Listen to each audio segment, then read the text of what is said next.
I wanted to go and give you a full update, so I'm going to go and do a voiceover for this video as I walk over to the Tirana Pyramid behind me. Before we begin the voiceover, I just wanted to let you know, I'm using an Insta360 X5 camera with a new, oversized, invisible selfie stick I just bought. Let me know if you like it, or if I should go back to using my smaller one. The music is made up of original compositions, inspired by Albania. I do a lot of music videos. If you haven't checked out my music playlist, please do so. We are currently on Bajram Curri Boulevard, and to the left of us is the Lana River. It's more of a stream than a river, and the neighborhood that we're in is Boloku. This is the city center, and the Pyramid of Tirana will be coming up right in front of us. It is right across the street from the Prime Minister's office. In the background, you can see the majestic Mount Dajti and the Skanderbeg Mountain Range, named after the great Albanian hero during the Ottoman Wars in the 15th century. If you're new to the Renaissance Spirit channel and haven't yet caught up on My Expat Life, let me answer some questions about myself, the expat experience, and why I moved here as we walk through this beautiful neighborhood. My name is Scott Layton, and I recently retired at age 55 from my job in Pittsburgh, Pennsylvania. I landed Saturday night, December 6, 2025, and settled into my Airbnb by Sunday afternoon. I'm a modern-day polymath, and that was the purpose of my channel, to help others who were exploring the idea of being a polymath and what that means, and the benefits of having more of a holistic, intersectional view of the world and life in general. My channel has things like mind, body, and spirit, videos, as well as My Expat Life, and there's a lot of politics also, because of everything that's happening with the world right now, and especially with what's happening in America. So to that end, why did I move here, and why did I retire at 55? I wanted to find a better quality of life, a cheaper mode of living, lower my carbon footprint, and live a Renaissance spirit lifestyle that I neither had the time or ability to do so in my old life in America, working full-time and working on my YouTube channel daily. And I wanted to escape the toxic situation in America right now. For those of you who aren't American, what I mean is there's a lot of cognitive dissonance, a lot of willful ignorance, a lot of polarization, and the politics are just getting more and more corrupt. So those are the main reasons I left. Also, there was a timing factor. I stayed in Pittsburgh because of my mom, but I'll talk more about that later. For more information on my history, my background, and my politics, please watch my full-length videos. I have a series of different things, from music to animation to generative AI. There's something there for everybody, and that's one of the things that I want to do with this channel, because I'm a polymath. I want to use different modes and different methods and different technologies, such as this 360 video. Oh, and for those of you who aren't familiar with 360 videos, you can just go and move your mouse or finger on touch screens for different views. I wanted to give you a full, immersive, and virtual experience, especially for my family and friends who are still wondering why I left and why I moved here. If you're thinking about living abroad, I'll be sharing more practical tips later, but the most important thing I can say right now is this. Stay open, stay curious, be humble, be respectful, be adaptable, and enjoy the experience. You'll have good days and bad. Loneliness will come and go. Just stay positive, brush yourself off, and try to start each day with renewed hope in your plans and in your dreams. Don't wait for a tomorrow that never comes. Procrastination is one of the biggest enemies of the expat experience. Join online expat groups, seek out friendships, ask questions, listen, and make real connections, especially with the locals, and above all, be grateful. Not everyone gets the chance to start over, whether it's across the street or across the world. Don't be too hard on yourself. This may be the biggest journey of understanding of both life and the world that most of us will ever take. Here is the Pyramid of Tirana. It was created back in 1986 when construction started by the former leader of Albania at the time, Enver Hoxha, who persecuted both Muslims and Christians. He was the one who went and created a one-party state and made Albania a communist country. His daughter was actually one of the designers of the pyramid. We'll be walking inside the pyramid first and then heading to the top for a panoramic view of the city.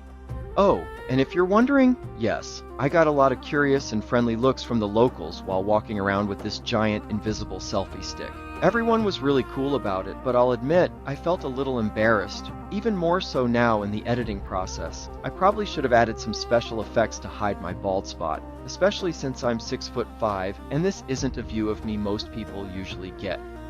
The selfie stick extends up to 10 feet, so this video captures perspectives you don't often see. Most of the time, I kept it around 4 feet to give you a more grounded, street-level feel.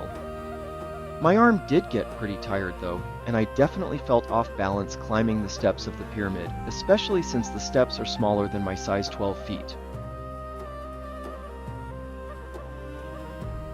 I'm going to give you a break from the dialogue until we reach the top.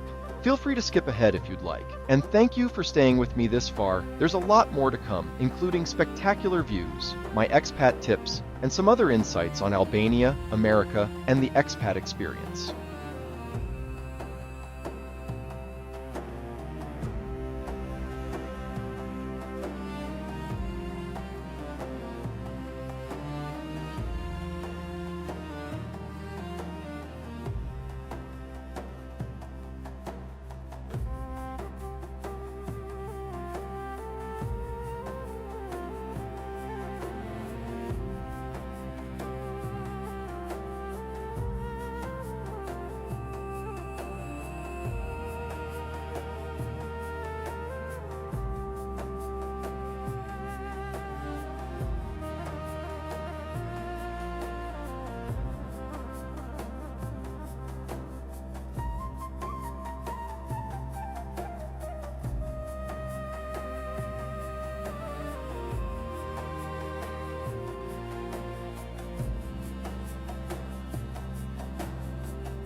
As you can see, the views are pretty breathtaking, not only at the mountain range, but also of downtown Tirana.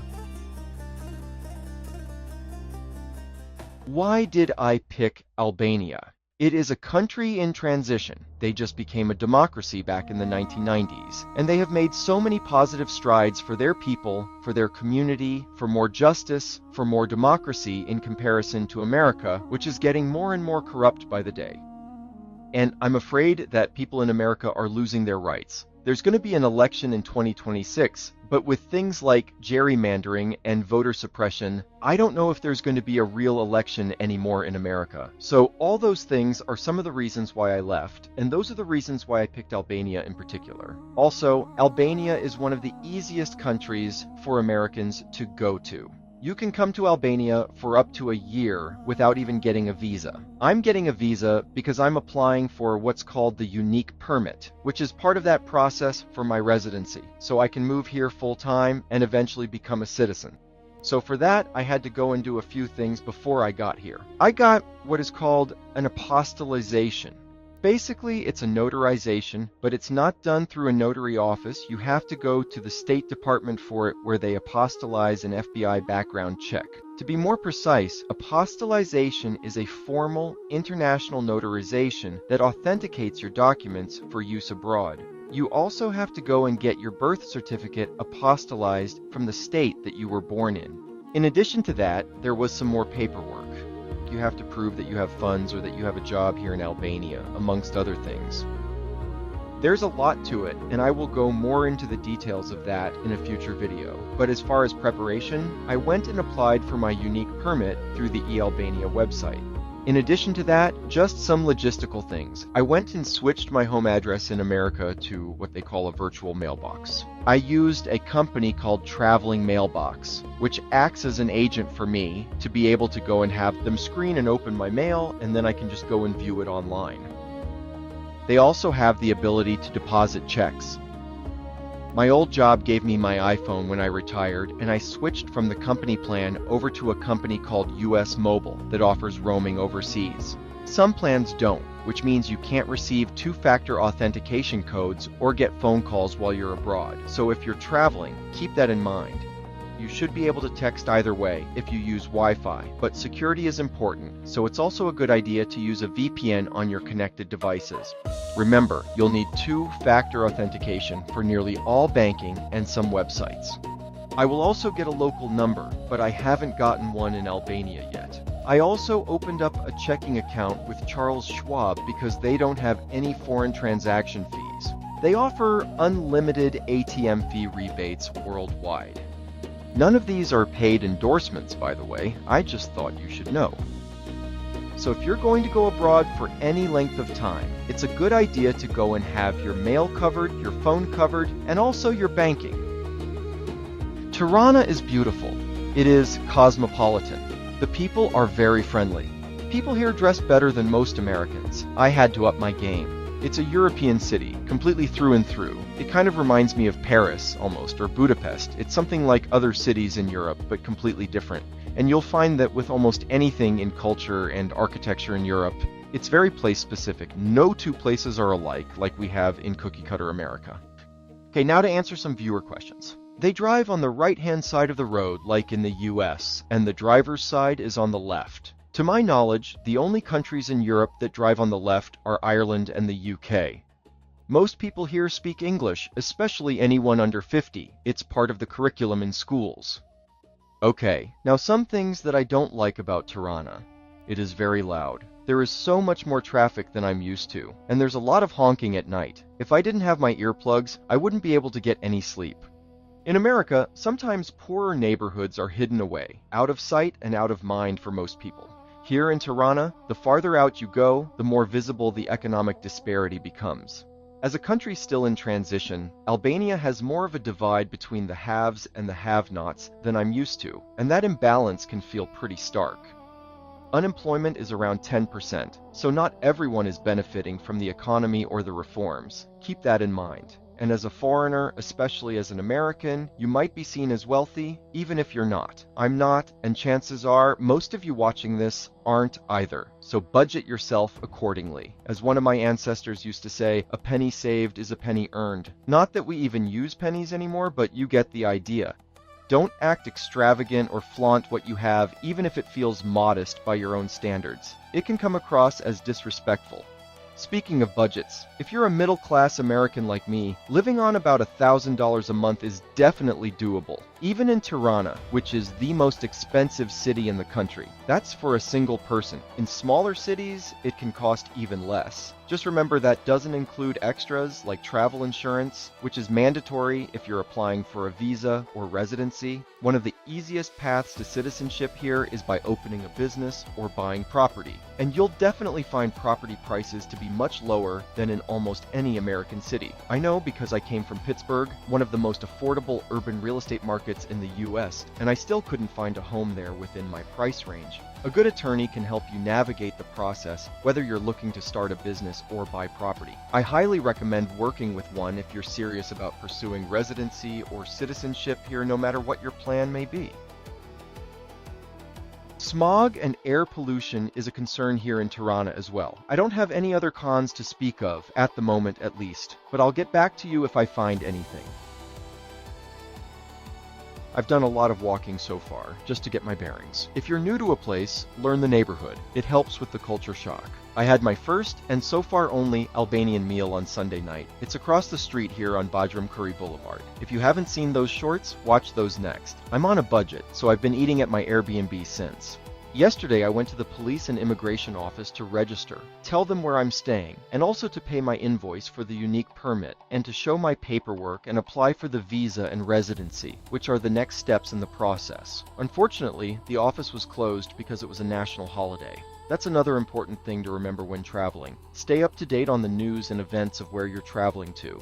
Today, I ended up going back to the same place, only to find out that it was permanently closed and I needed to go to a different location. So I did that, I got there early, and then I had to wait for a while, because apparently the new office hours at this new location were different than the office that closed. Since I was now in the outskirts of town and didn't want to trek back and forth, I got a cup of cappuccino locally. The cafe culture here is so unique and ubiquitous. They have more cafes and coffee shops per person proportionally than anywhere else on the globe. I went back to the police and immigration office at noon. I was there for maybe 5 minutes, and I was told that I needed to just wait for them to go and send me an email, so I headed back into town. Another immigrant told me I could catch a bus, and it was only 40 lek, the national currency, at the time of filming. That's about 48 cents. I'll put the police and immigration office address in the comments so you don't make the same mistake I made. Besides waiting for the email, my next step in the immigration process is a visit to the U.S. Embassy for a document called Affidavit of Eligibility. It confirms to Albanian authorities that you're a U.S. citizen in good legal standing. I'm also going to go and start a language course through a website called Lingo Hut. I'll put the link below. I wanted to do a language immersion program here, but I haven't found one yet. What do you think of Tirana so far? Let me know what you think in the comments below.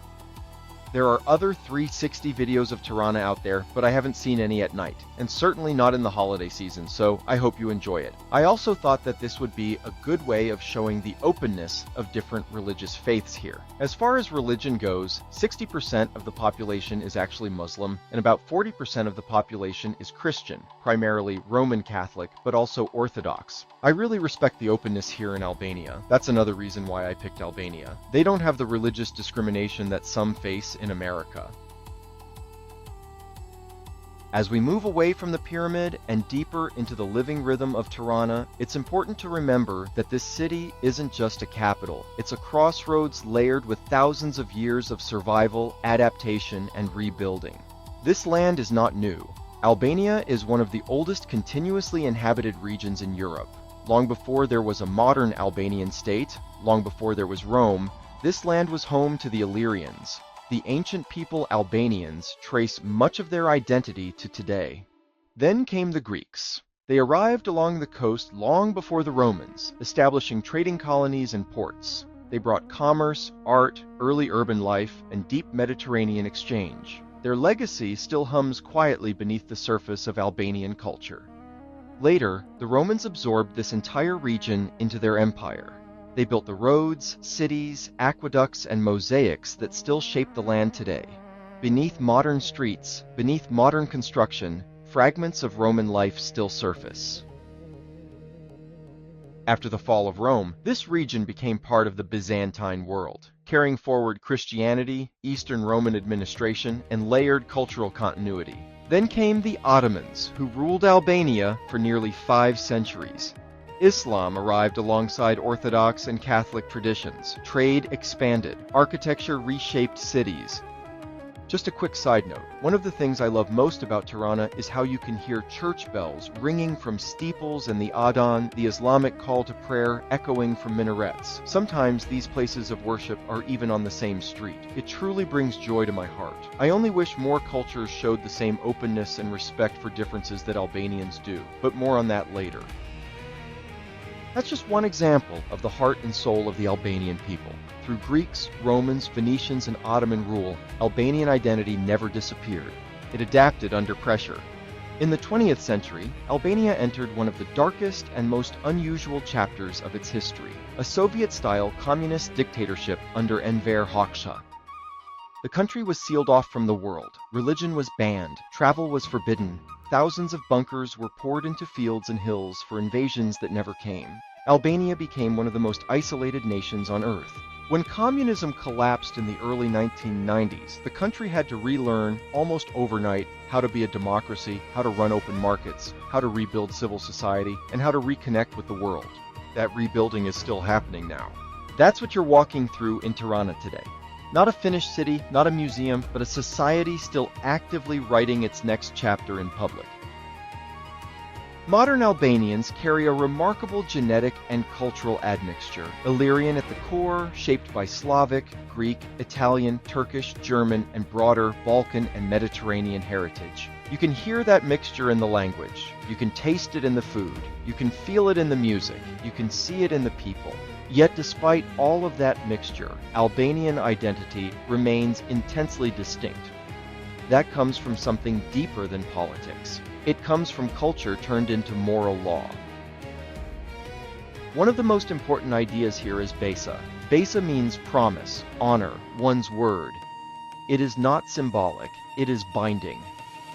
Besa is woven into the kanun, the ancient customary law that governed Albanian life for centuries. The kanun regulated family, justice, land, duty, conflict, and hospitality long before modern institutions existed. And then there is the phrase that still guides everyday life, buke e kripe e zemër, bread, salt, and heart.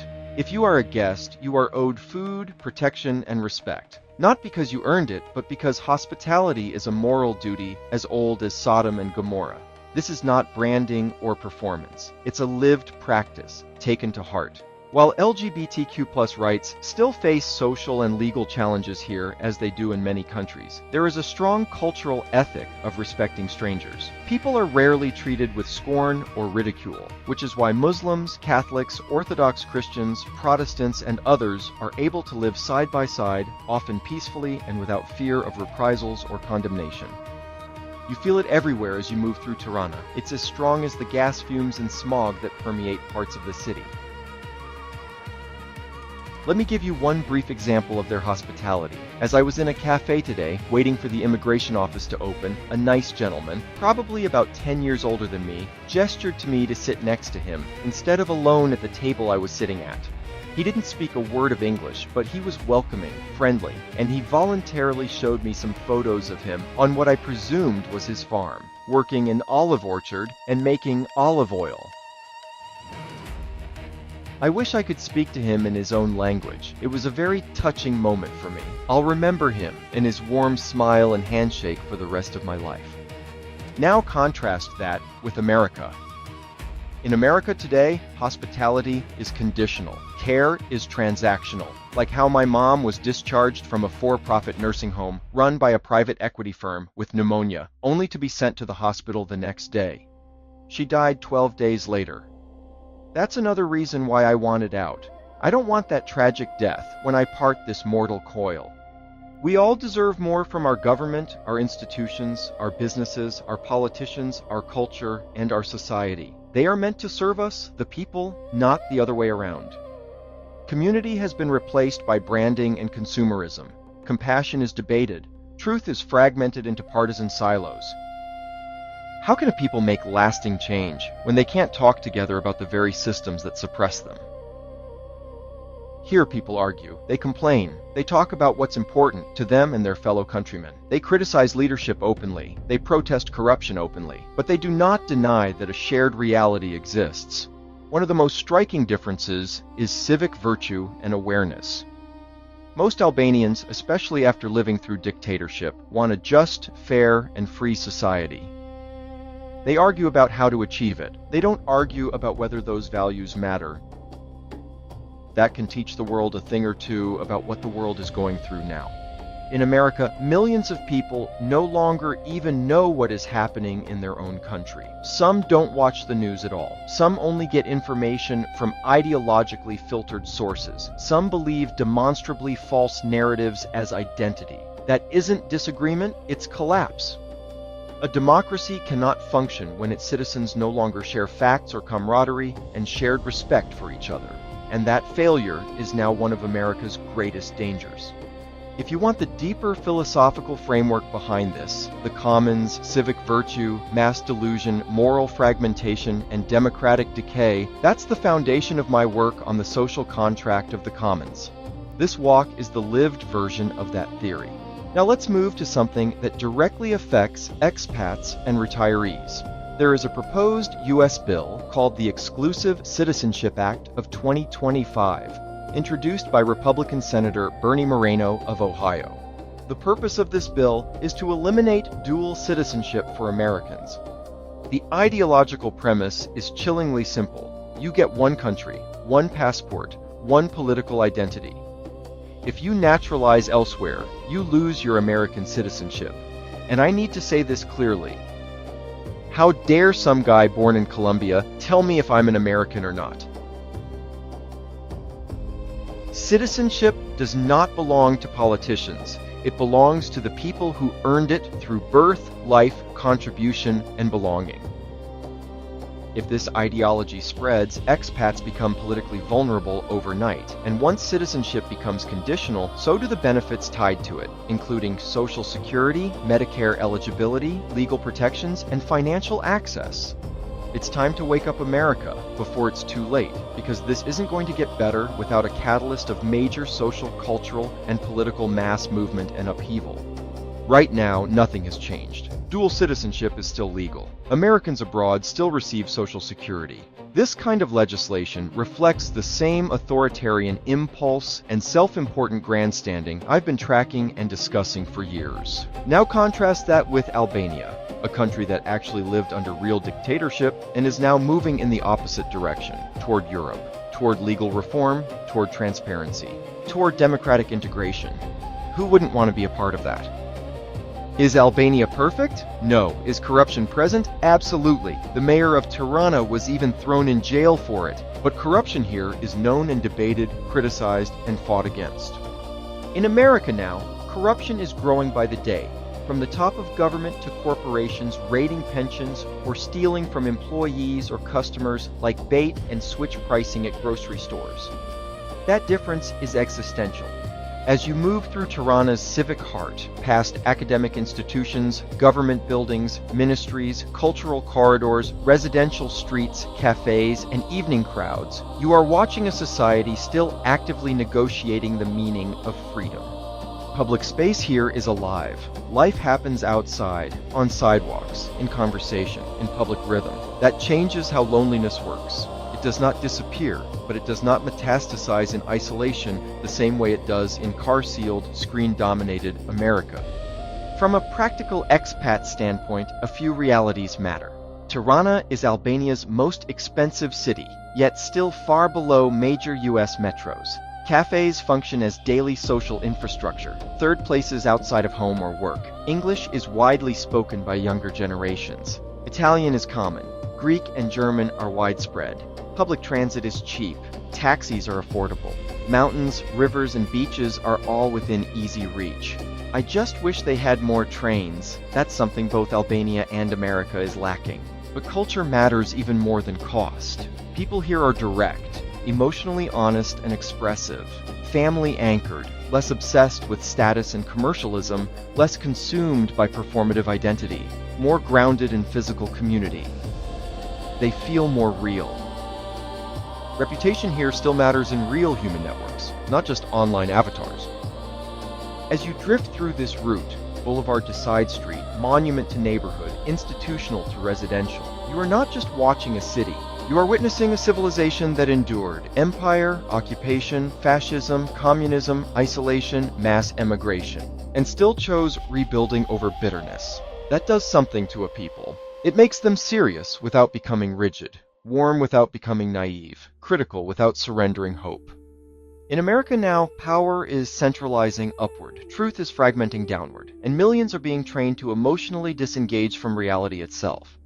Here, people argue with facts still intact. That difference is one of the reasons I'm here. Not because Albania is perfect. It's far from it, no society or government is, but because Albania is still trying to be honest about imperfection and make itself better. So wherever your view drifts right now, toward civic corridors, into residential life, back toward the river, or up toward the mountains, you are watching a country that survived every major catastrophe of the last 2 millennia, and is still standing, still welcoming, still offering bread, salt, and heart. Let's hope that never changes. And maybe we can bring some of that openness, honesty, and compassion to America. I hope to meet that olive farmer again once I learn the language to thank him properly. Until then, I'll keep walking, keep learning, keep vlogging, and keep hoping we all find places and people that feel like home. You've probably heard enough of me for a while. Let's listen to some of that Albanian music I created with Suno AI.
Well, that's it for now, guys. I will go and give you another update tomorrow. Take care, and thank you for watching My Expat Life.